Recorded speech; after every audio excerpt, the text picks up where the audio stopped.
may dumating na security package. Kay Kenji kasi ito, and hindi kasi ako nangangalam ng ano niya. Kapag yung kanya. And then, dumating na pala yung parehas kami ni Kenji. Yung my number, or yung my number. Napaka-importante yan. Ito na yung bagong system sa Japan. Kailangan or required na meron kang my number.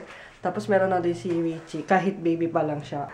Namumula si Yuichi kasi pinaglihi ko yan siya sa sa maanghang. As in, sobrang anghang. Kaya pagka, let's say, pag naiinitan siya ng sobra or naiirita siya, basta yung mga tipong gano'n na nagwa-wine siya, namumula siya. Kasi nung pinagbubuntis ko pa siya, lagi ako nagluluto ng maanghang. As in, lagi ako naghahanap ng sobrang anghang. Let's say, yung kimchi nabe. Yung kimchi nabe, dinadagdagan ko pa ng chili pepper paste or flakes or powder. Tapos, dumating rin sa point na hindi makain ni Kenji yung niluluto ko kasi sobrang anghang. Si Yuichi din pala yung nagkukusang nagsuswitch sa ulo niya. Kasi 'di ba nakaka-flat nga siya ng ulo kasi masyado pa malleable yung ulo ng baby. Malambot pa kasi. Yan. So, siya na yung kusang nagaganon-ganon.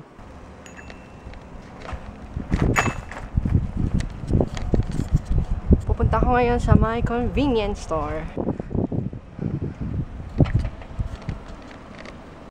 Okay, maingay kay Kenji Bumili ako ng ice cream. Ano siya, matcha flavor.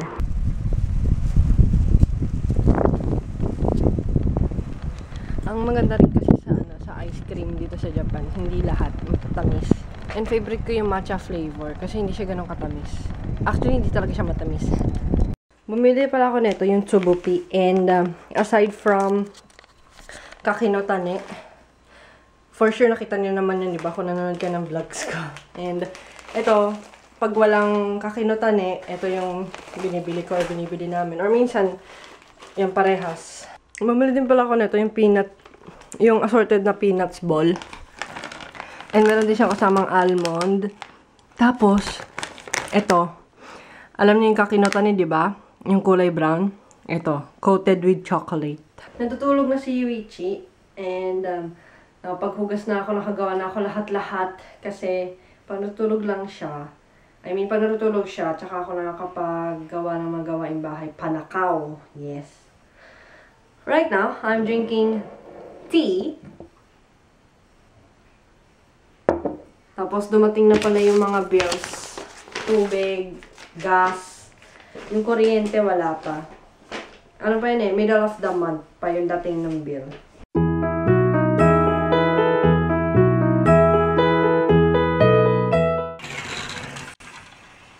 Buksan ko muna kasi may pumasok ng insekto. Shoo! Shoo! Ang ganda ng weather ngayon, oh. Kanina umuulan pero ngayon okay na. Blue sky! Nakauwi na si Kenji and bumili pala siya ng HDMI cable. So, i-connect na namin through, ito yung laptop, then i-connect na namin dito. So, mas malaki na yung screen niya. So, ito na ang aking bagong setup. And, tulad nga nasabi ko, kinonekta na ni Kenji from laptop to dito sa TV through HDMI cable. Ayan, ito siya. So, gagawin ko, gaganyan ko lang siya. Ayan, isasarado din. Dito na ako mag-ano. So, ito na yung gagamitin kong screen and mas malaki siya and mas convenient, especially pag nag-edit. Umiiri po ngayon ang ating baby. And, as you can see, namumula kasi tumatay. Di pa siya tapos. Pangatlo na to. Napuno niya yung dalawang diapers. Grabing explosion.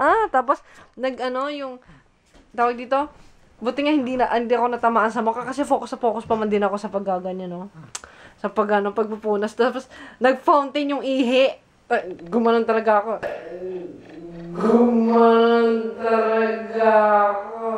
Ang bilis talaga na ko you know. Ano ba tayo? Reflex ba yan? Tumataba na si Yuichi.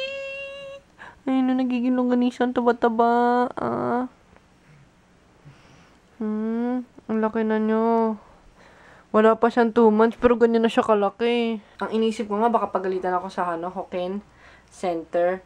Yung isa sa mga representative or yung staff kasi, bawal kasi overweight dito sa Japan, yung mga baby. Kasi nagtatanong yan sila kung ilang cc or ml or kung gaano, ilang oras pinapadede yan si baby, ganon.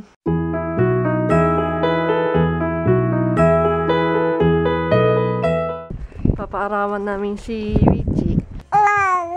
Ano nga ba ang sinasabi ng batang ito? Hindi ko po maintindihan. Oo na lang, Yuichi.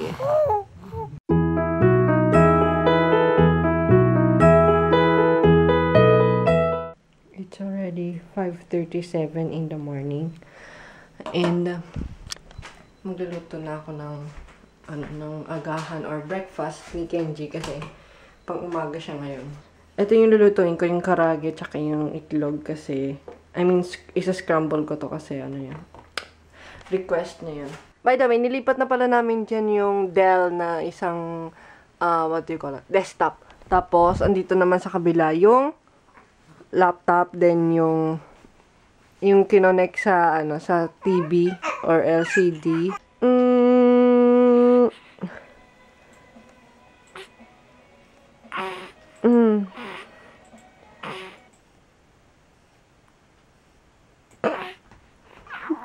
Ala.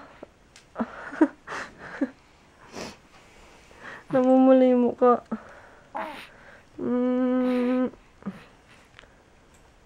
Gambare. Push.